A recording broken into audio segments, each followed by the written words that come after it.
Hello guys, this is the part 2 of my video nga pala.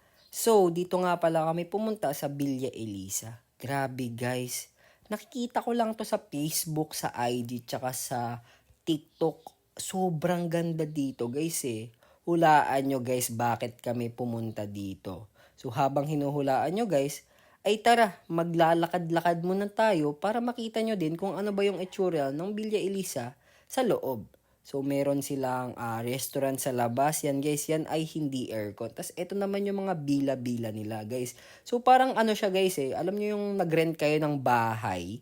Tapos, ayun, depende sa packs kung ilan kayo. Tapos, meron din dito na, yan, chess. Pwede kayong maglaro dyan guys. Yung chess ata nila guys ay gawa sa bato. And eto na nga guys, sa mga nakahula, ay magkakape daw kami dito guys. Ganito yung itsura ng restaurant nila guys. Grabe guys, sobrang ganda. Dito nga pala sa restaurant na to guys, ay may aircon. So dito yung pinili namin kasi mainit that time. So umorder yung mga kasama ko ng cocktail. Tapos yung iba naman ay umorder ng coffee, tsaka ng pizza. Ako guys, busog na busog pa ako kasi nga kakakain lang namin sa Sundowners kaya hindi ko na kinaya. And sabi nga ni tita, tara alis ulit tayo, pupuntahan natin yung kapatid ko kasi daw birthday ng kapatid niya. Kaya kami, tara, let's go. Para sulit na sulit talaga yung Sambales. And eto nga pala yung pinuntahan namin, guys.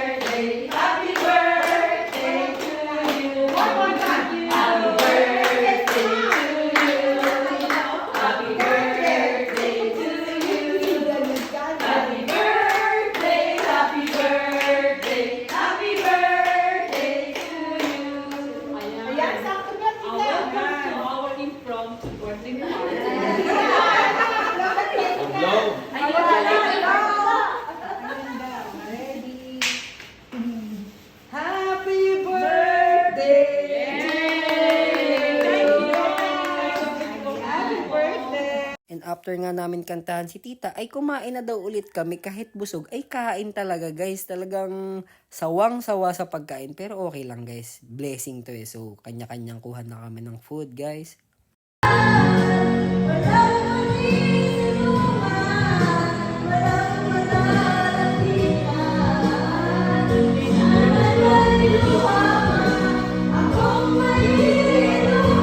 After nga pala sa birthday yan, ay humanap ulit ng mga makakainan yung kasama ko kasi nagugutom daw sila. So nakakita nga pala kami ng isawan.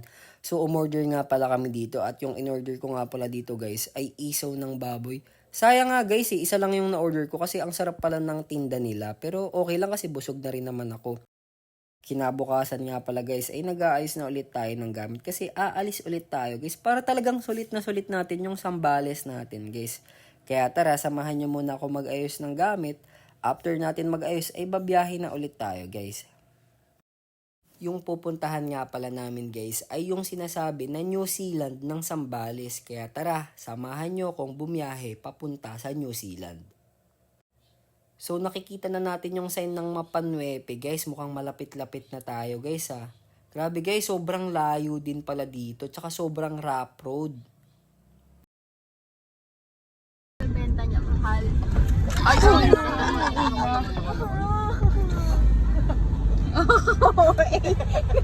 At ayun na nga guys, hindi ko kasi napansin yung lubak. Grabe guys, sobrang lubak nung kalsada dito. Kaya pag pupunta kayo at may dala kayong sasakyan, ay mag-iingat kayo.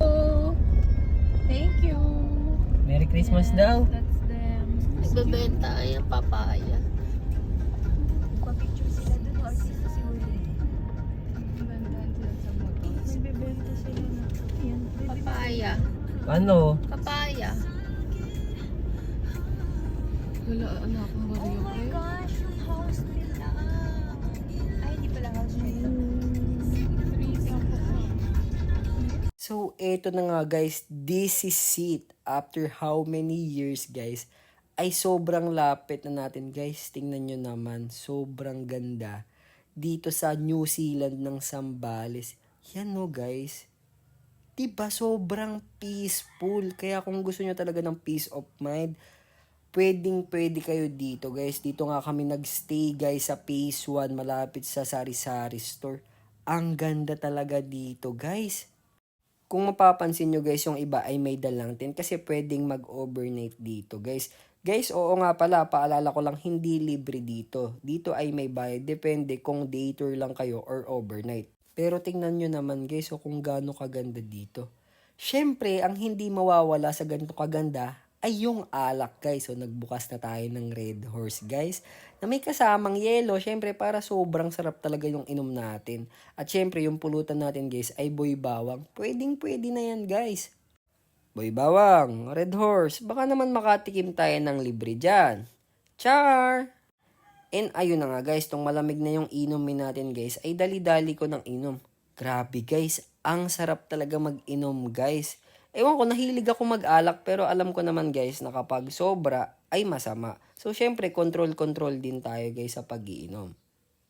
Okay na yung isang bote ka lang or 2 bote ka lang sa isang araw guys para hindi ka naman masobrahan. Tamang chill lang tayo guys. At eto na nga guys, kung nakahanap ako ng pwesto ko guys, ay talagang tamang senti-senti muna tayo guys. Grabe kasi guys, sobrang ganda talaga ng lugar dito guys. Tsaka sobrang peaceful. Tingnan nyo naman oh guys, kung ganito yung tanawin nyo. 'Di ba? Mawiwili kang tumambay. Sa area na to.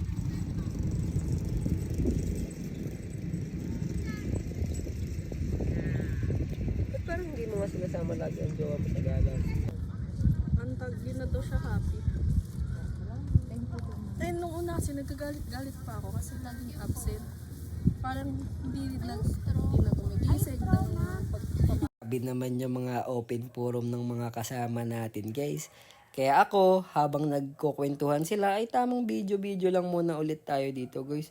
Guys, kung ako sa inyo guys itry nyong pumunta dito guys kasi hindi nyo talaga pagsisisihan kasi maganda naman talaga siya guys. O nga pala guys, paalala ko lang, walang signal dito kaya kung kayo ay magtatrabaho dito guys or magpe-Facebook, mag-Instagram, IG, ay wala talagang signal dito guys. Kaya talagang makikipag-bonding lang kayo sa mga kasama nyo. Nung dumidilim na nga guys, ay umuwi na kami. At dito naman kami kakain sa Samgyupan. Dito guys ay 199 pesos lang isa. Kaya talagang masusulit natin yung pagkain. Ito nga pala yung mga kinuha ng mga kasama ko. Kasi dito guys, ay tagaluto lang ako. Guys, yung apritada tsaka yung seafoods ay hindi kasama sa 199. Yan ay binigay lang sa amin ni tita para dagdag ulam daw. Kinabukasan nga pala guys, ay lalaboy muna tayo ulit bago umuwi. Guys, oo nga pala, ito na yung last day namin dito sa Zambales kaya humanap kami ng pwede naming galaan for the last time, di ba? So may nagsabi sa amin na subukan daw namin pumunta sa Dapia kaya eto nagpasama kami sa kakilala ni tita para pumunta doon. Oo nga pala guys, yung Dapia nga pala ay ilog. Mga 30 minutes nga pala yung biyahe simula dun sa bahay. Medyo masikip nga lang yung daan guys kasi nga ilog yung pupuntahan. Pero kita nyo naman guys kung gaano kaganda yung mga tanawin at view dito bago ka makapunta sa Dapia. Bumaba nga pala yung iba kong kasama dyan guys para i-guide ako. Medyo masikip kasi talaga yung daan guys. Syempre kailangan natin maging safe, di ba? Aba Diyos ko, talagang nagpicture pa si Iha. Char! Oo nga pala guys, hindi na namin pinasok yung sasakyan doon sa loob. Kasi nga medyo masikip na talaga siya. Sabi naman sa amin ni kuya, ay 2 minutes na lakad na lang daw. Kaya naglakad na lang kami, di ba? Kaysa mahirapan pa ako guys. So andito na nga tayo sa Dapia River guys. Grabe guys, ang ganda.